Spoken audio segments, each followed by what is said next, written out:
Bonjour mesdames et messieurs et mesdemoiselles, j'espère que vous allez bien. Oh, nous sommes dans la région russe de Kursk. Cette région est devenue... Vous savez, il y a très longtemps, il y a au moins plus de 2 mois de cela, je disais aux gens que la région russe de Kursk est devenue un volcan à ciel ouvert démesuré, un enfer à ciel ouvert démesuré. Les gens pensaient que je faisais peur pour rien. Mais moi, je savais en toute sincérité ce qui se passait dans cette région-là. Malgré la manipulation de l'information par les médias occidentaux, moi j'avais les informations essentielles du terrain. Nous avions reçu des vidéos de ce qui se passait sur le terrain. Mais puisque nous n'avons pas droit d'auteur sur ces vidéos, en plus de ça, ces types de vidéos, on ne peut pas les publier. Parce que c'est des vidéos que tu ne peux pas. Tu ne peux pas. C'est des images réelles de bataille, en temps réel, filmées par des éléments de M. Vlado avec des caméras sur les casques. Tu vois des choses qui se passent dans ces images, tu ne peux pas te permettre de les publier. Hein? Quelle que soit la manière dont tu vas masquer un certain nombre de choses, tu ne peux pas. Parce que c'est des images qui... au vu d'œil, tu es complètement abasourdi. Donc, moi, j'avais une idée claire de ce qui se passait sur le terrain là. Avant même la dégradation et la détérioration de la situation que tout le monde connaît aujourd'hui. Et donc, c'est plus de 200 et quelques éléments de M. Zelelan, c'est-à-dire troupes de M. Zelelan, en 24 heures qui ont été envoyés au repos définitif. Et il y a des chars qui ont... Bon, en fait, ça ne tient plus quoi. Tout ce qui se trouve dans cette région tombe. Ça tombe comme une manque-mûre. Ça tombe comme ça tombe. Vous voyez? Donc, ils sont obligés de fuir. Et donc, en 24 heures, ce qu'ils ont subi, c'est ce que moi, je vais vous détailler là maintenant, mesdames et messieurs. Ben, avant tout, recevez quand même mes salutations les plus sincères et amicales. Donc, on nous informe que les éléments de M. Zelelan...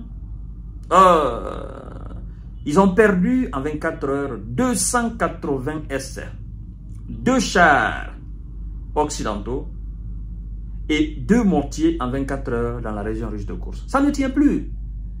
Ils sont sur le reculoir. Ah oui, chaque jour qui passe, ils prennent seulement la poudre d'escampette. Ils veulent rejoindre la région ukrainienne de Soumy, mais cette région-là aussi est sous le feu de l'armée russe. Et donc, ils ne savent pas où aller au fait. Et les plus téméraires parmi eux qui tentent de faire face encore aux hommes de M. Vlado, ben ce sont eux qui sont envoyés comme ça au repos définitif. Oui. On nous informe que les troupes russes ont attaqué et neutralisé 6 brigades de M. Zelelan, près de 4 localités dans la région russe de Kursk. L'aviation tactique et l'artillerie ont frappé, n'est-ce pas, les troupes de M. Zelelan et l'équipement ennemi dans 6 secteurs de la région de Kursk et 13 de celle de Soumy. C'est ce que je vous disais tout à l'heure. En fait, les hommes de Vlado ne se limitaient plus de ce qui se passe dans la région. Non, la région de Kursk est devenue pour eux une région nettoyée. Donc, comme on dit souvent, hein, et il faut les chasser jusqu'à leur dernier retranchement, c'est ce qu'ils sont en train de faire. Ils savent que quand ils chassent les hommes de M. Zelelan, ils vont retourner dans la région ukrainienne de Soumy. Et donc, dans cette même région, ils mènent aussi des opérations parce qu'ils sont déjà dans cette même région-là. Ils ont pris possession d'un certain nombre de localités dans la région ukrainienne de Soumy. Donc, ils ne sont pas, les hommes de M. Zelelan ne sont pas dans la région, ils ne sont pas en bonne posture dans la région russe de Kursk. Ils ne sont pas aussi en bonne position, n'est-ce pas, dans leur propre région ukrainienne de Soumy. Maintenant, où ils iront? C'est pourquoi, vous avez vu la fois dernière, il y a près de 500 S qui ont déposé les armes et qui sont rendus. Parce qu'ils savent que même là où ils vont, là, on va les traquer. C'est ça.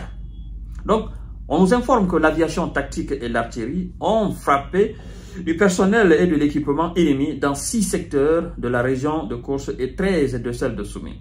Les forces russes ont détruit 2 chars occidentaux, n'est-ce pas, qui servaient à ces hommes-là de bouclier, disons comme ça, dans leur fuite, hein.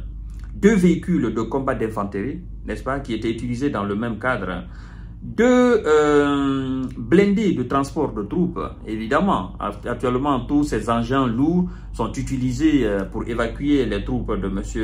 Zelelan parce qu'ils savent qu'ils n'ont plus aucune chance de tenir tête aux hommes de M. Vlado. Ils n'ont jamais eu même la chance de tenir tête, voilà, bien que les Américains étaient derrière. Et donc, au-delà de cela, on nous informe que 12 véhicules, n'est-ce pas, 2 pièces d'artillerie, 2 mortiers, une station de contre-batterie, ainsi que 3 points de contrôle de drones et 2 grands dépôts de munitions ont été anéantis. Donc, c'est pour vous expliquer un peu l'étendue de ce que les hommes sont en train de subir actuellement dans cette même région de Kursk, mais aussi au niveau de Soumy. Et donc, le ministère de la Défense russe nous fait le total, nous fait le cumul, tire une conclusion après ces 24 heures. Et ça fait froid au dos. Alors, on nous informe qu'au total, depuis le début des hostilités dans cette même région russe de Kursk depuis le mois d'août, les hommes de M. Zelelan ont perdu 68 130 S militaires. 68 113 S qui ont été envoyés au repos définitif. 396 chars occidentaux. Oui. 319 véhicules de combat d'infanterie. 287 blindés de transport de troupes. 2200 blindés de combat et 560 pièces d'artillerie. Voilà donc, jusqu'à aujourd'hui, ce qui a été fait en termes de... ce qui a été enregistré par les troupes de M. Zelelan en termes de pertes.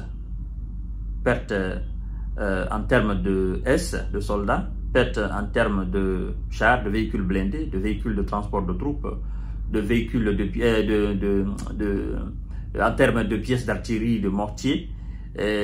Voilà, tout ce qui permet à une armée de continuer son opération. Donc, nous disons tout simplement que c'est une tragédie. Vous imaginez, les 68 000, si eux, ils étaient répartis entre ceux qui font le combat à l'est de l'Ukraine face aux troupes de M. Vlado, certainement, ça aurait pu donner un peu d'avantage aux Ukrainiens. Mais non, se laissant manipuler par les Américains et les Européens et les officiers qui ont été envoyés, les officiers occidentaux qui ont été envoyés là, aujourd'hui, tous sont en train de tirer le diable par la queue. Je vous reviens tout à l'heure pour notre série d'informations décortiquage. Merci beaucoup.